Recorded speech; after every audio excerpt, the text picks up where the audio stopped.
गोविंद राधे, न भूलो मन पल छिन आधे। पुकारो रोके गोविंद राधे, न भूलो मन पल छिन आधे। पुकारो रोके गोविंद राधे, न भूलो मन पल छिन आधे। न भूलो मन पल छिन आधे, न भूलो मन पल छिन आधे। बहुत ध्यान से सुनिएगा, हम कितने खुद गर्ज हैं। जो परमात्मा हमारे हृदय में धड़क रहा है, हर सांस में अपने होने का प्रमाण दे रहा है, हम उसे भूले हुए हैं। मतलब इससे बड़ा और प्रमाण क्या है? लोग कहते हैं हमारे को एक बार एहसास हो जाए, हमारे को एक बार पता चल जाए, फिर क्या करोगे? हमने आपसे कहा, आपके रोम रोम में बसने वाले राम, आपकी हृदय में धड़कने वाला भगवान। आप बताइए, कोई ऐसा पल होता है कि आपका हृदय नहीं धड़कता? नहीं, वो तो धड़कता है, मगर विश्वास नहीं है। मैंने कई बार आपसे निवेदन किया, आपका पैसा धड़कता है या आपका भोजन धड़कता है या मम्मी पापा पति पत्नी धड़कते हैं? कौन धड़कता है? या आपका ज्ञान धड़कता है? कौन है आपके अंदर होने का 24 घंटे एहसास दिलाता है? और हम उसे ही भूले हुए हैं।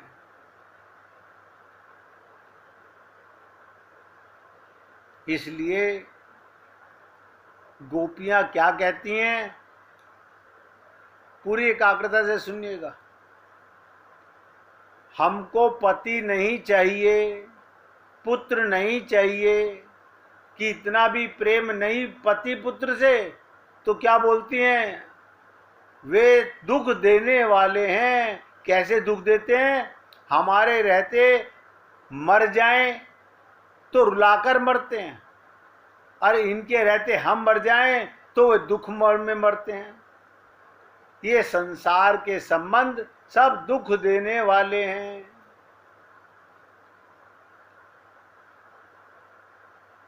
आपको विश्वास नहीं होगा, ये गोपी गीत का 16वां गीत है जो मैं आपको हिंदी में बता रहा हूं।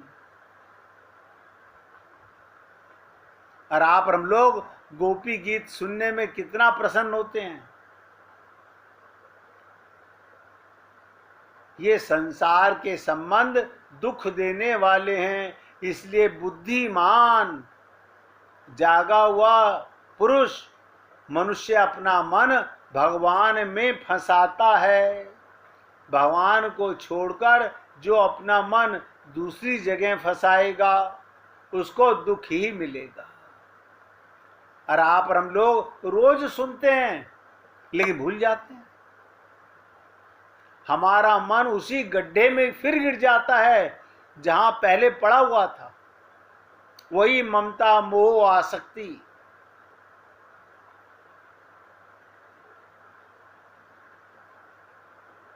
भगवान को छोड़कर जो अपना मन दूसरी जगह फंसाएगा उसको दुख ही मिलेगा, बिल्कुल पक्की बात। क्योंकि संसार में जिससे भी संबंध जोड़ोगे वो चीज छूटेगी। देह का संबंध भी हमेशा चलने वाला नहीं है। सबसे ज्यादा ये जीव अपना संबंध अपने शरीर से मानता है, और ये भी मरण धर्मा है, एक दिन छिनने वाला है। और आप लोगों को इतना विश्वास तो इस उम्र तक हो गया होगा कि बचपन भी गया, जवानी भी गई, अब बचा क्या है? यानी इतना जाने के बाद भी जागृति नहीं हो रही।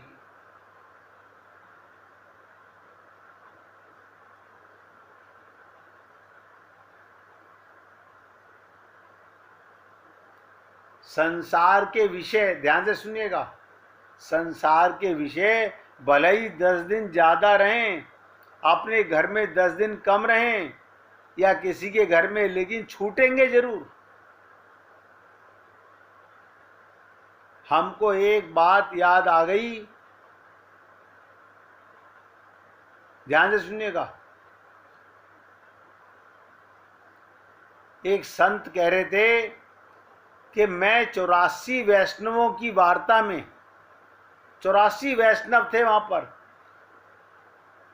वहां पर एक आख्यान पढ़ा कि महाप्रभु जी के यहाँ कोई सज्जन ठाकुर जी की सेवा में अर्पित करने के लिए 10,000 मोहरे लेकर आए थे। चैतन्य महाप्रभु की सेवा में 10,000 सोने की मोहरे लेकर आए थे। भीतर ठाकुर जी की सेवा हो रही थी और बाहर वे मोहरे गिन गिन कर दे रहे थे। वो खनक अंदर गई, उनकी आवाज आने लगी, तो चैतन्य महाप्रभु जी ने कह दिया कि तुम्हारी ये सेवा भगवान स्वीकार नहीं करते, भगवान स्वीकार नहीं करते। क्यों? बोले ठाकुर जी को अर्पण होने से पहले ये जाहिर हो गया। ठाकुर जी को गुप्त सेवा बहुत भाती है, हम तो जता करके करते हैं। प्रेम भी गुप्त गोपनीय है। देखो ये गोपियों से सीख लो, प्रेम भी गोपनीय है, उसका भी ढिंढोरा नहीं पीटती।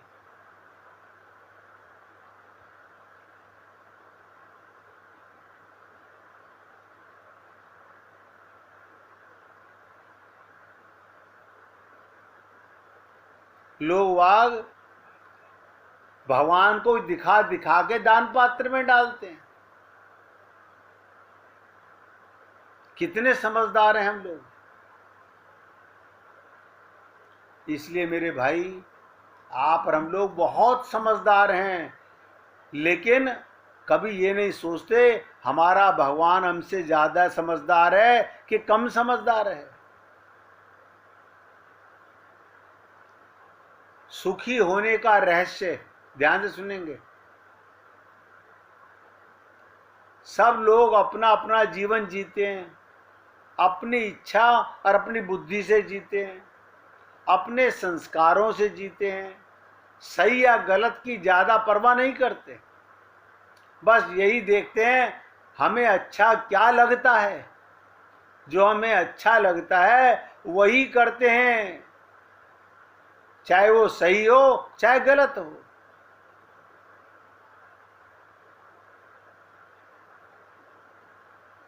चाहे सही हो चाहे गलत हो।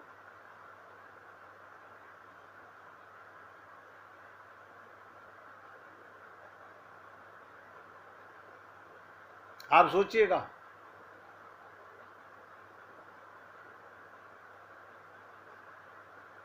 यदि आप ईश्वर के नियमों का भंग करेंगे तो आपको दंड सुनिश्चित मिलेगा। चाहे आपकी इच्छा हो या ना हो, आपको ईश्वर के संविधान का पालन करना ही होगा। ईश्वर का संविधान क्या है? दूसरों को सुख देना, दुख ना देना। जहां तक हो सके दूसरों के भलाई के काम करें, आपका भी देखो कल्याण होगा। बुराइयों से बचें, ईश्वर की कृपा का पात्र बने, अच्छे काम करें, स्वयं सुखी रहें, दूसरों को सुख देवें।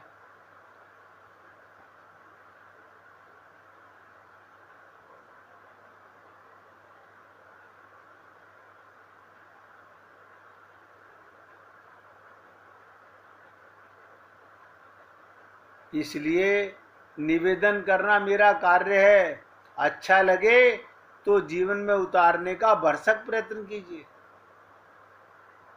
भगवत प्राप्ति का मौका बार बार नहीं मिला करता। कई बार आपसे निवेदन किया कि माया तो फिर मिल जाएगी, पर न हरि हर बार मिले, पर न हरि हर बार मिले।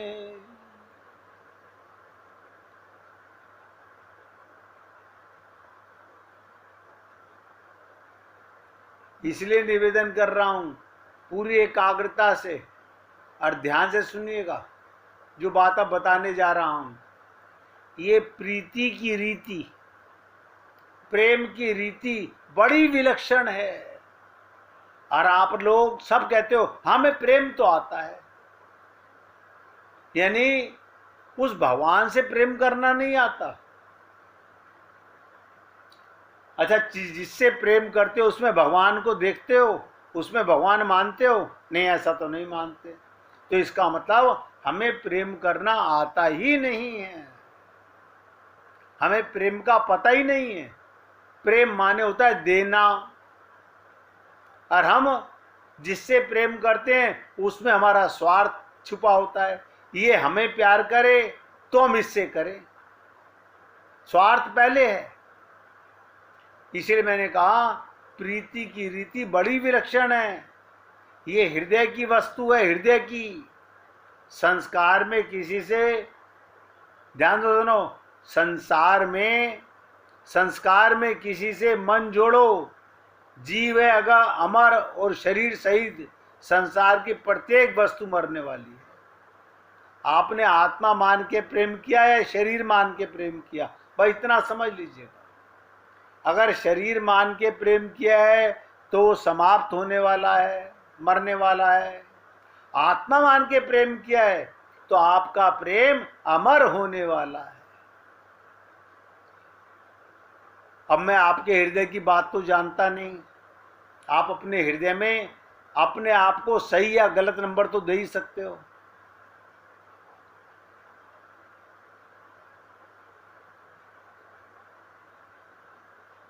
मैंने कहा ना, मन जोड़ो।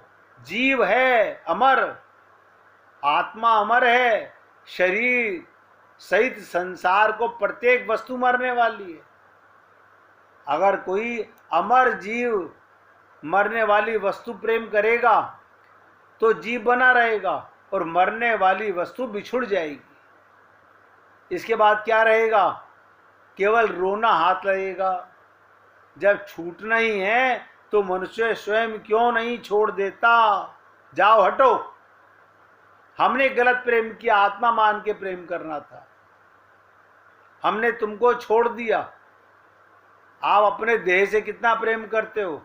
यही कारण है वापस संसार में आने का, और कोई कारण नहीं है। हम लोग अभी तो नश्वर देह में इतने फंसे हुए हैं।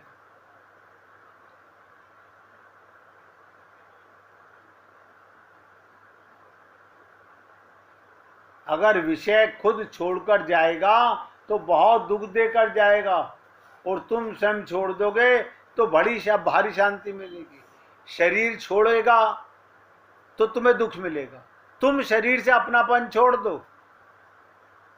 यही मैंने आपको कहा था, यज्ञवल्क्य की पत्नी को पराशर मुनि ने त्याग समझाया था कि जो कल छूटने वाला है उससे तुम अपनापन छोड़ दो, शांति मिलेगी। देखिएगा, कई बार आप लोगों को सुनाया है, राबिया एक फकीर सूफी संत,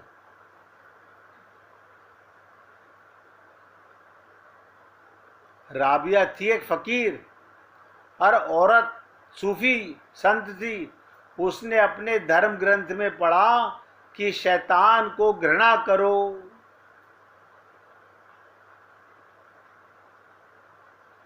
शैतान को घृणा करो। उसने उस किताब में वो लकीर काट दी।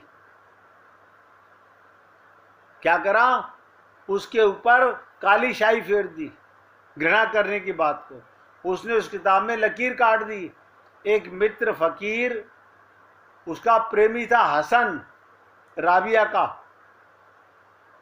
उसके घर मेहमान हुआ। उसने सुबह सुबह उस ग्रंथ को खोला और देखा उसमें तो धर्म ग्रंथ में सुधार किया है।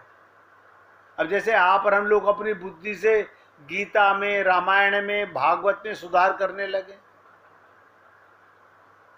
धर्म ग्रंथ में सुधार किया। तो उसने राबिया को पूछा, तू पागल हो गई है? हसन ने क्या पूछा राबिया से कि राबिया तू पागल हो गई है, तूने सुधार किया है, ये धर्म ग्रंथ में कहीं सुधार किया जाता है? पूरी ताकत लगा के समझिएगा। राबिया संत थी,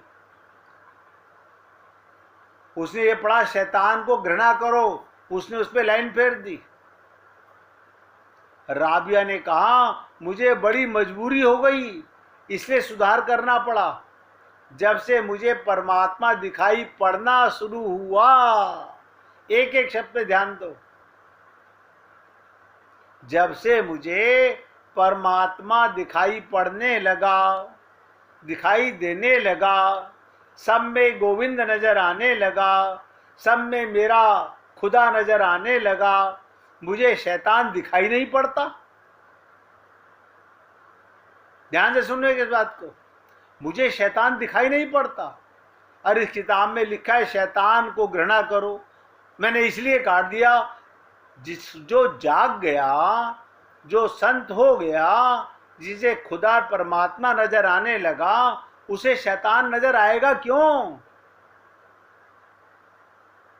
उसे तो हर जीव में भगवान खुदा नजर आएगा। शैतान मुझे दिखाई नहीं पड़ता, अब तो जो दिखाई पड़ता है परमात्मा ही दिखाई पड़ता है। शैतान भी सामने खड़ा हो जाए तो परमात्मा ही दिखाई पड़ता है।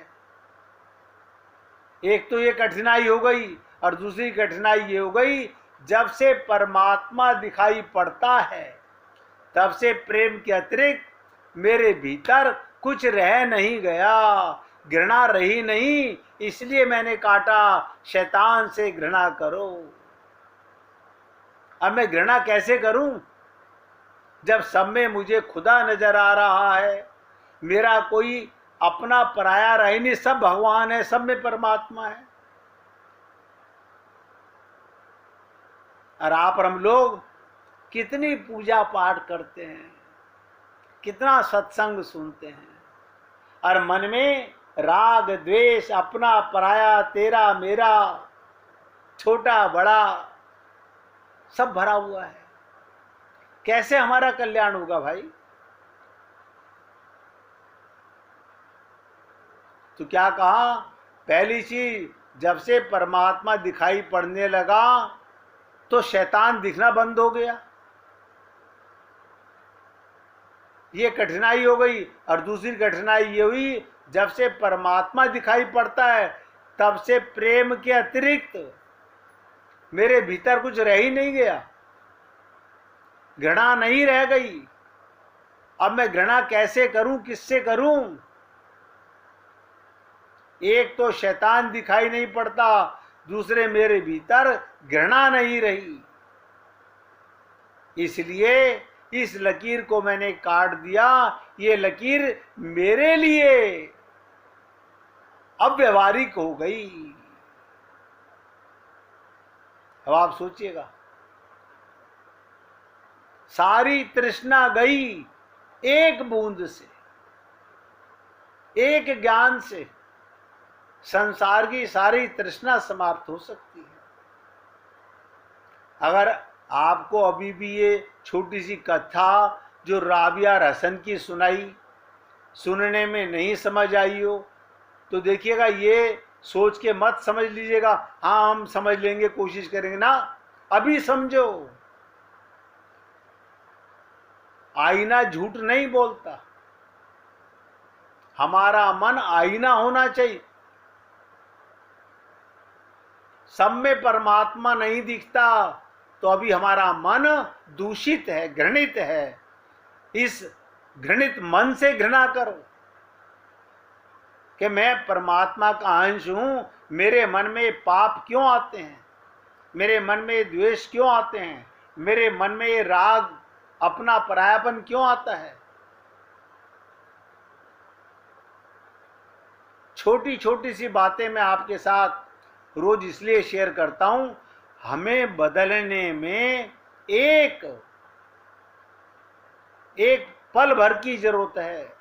आंख खुली, सवेरा, जागृति, आत्म जागृति होने के बाद आपको नहीं पता चलेगा। कितना बड़ा चमत्कार हो जाएगा। शरीर से भ्रम मिट जाएगा, शरीर के संबंध मिट जाएंगे, सब में परमात्मा खुदा नजर आने लगेगा। मेरे बनाने से नहीं, आप आत्मा से तो गोपी हैं ही। शरीर स्त्री पुरुष का हो सकता है, आत्मा स्त्री पुरुष नहीं होती है। आत्मा तो सब भगवान का अंश होती है। और आप और हम लोग शरीर को, देह को स्त्री पुरुष मानकर अपने को स्त्री पुरुष मानते हैं। क्यों? अभी जागे नहीं हैं, होश नहीं है। इसलिए हे पुण्य आत्माओं, निवेदन करता हूं, थोड़ा सुनो मगर उसे पचाने का प्रयत्न करो। हमें सत्संग का असर क्यों नहीं हो रहा? ये दवा है मन की मलिनता को, मन की बुराइयों को निकालने का, मिटाने का। तुम स्वयं परमात्मा के अंश हो, जागो। अब 1 मिनट कीर्तन कीजिए, फिर आगे बढ़ेंगे। श्री राम।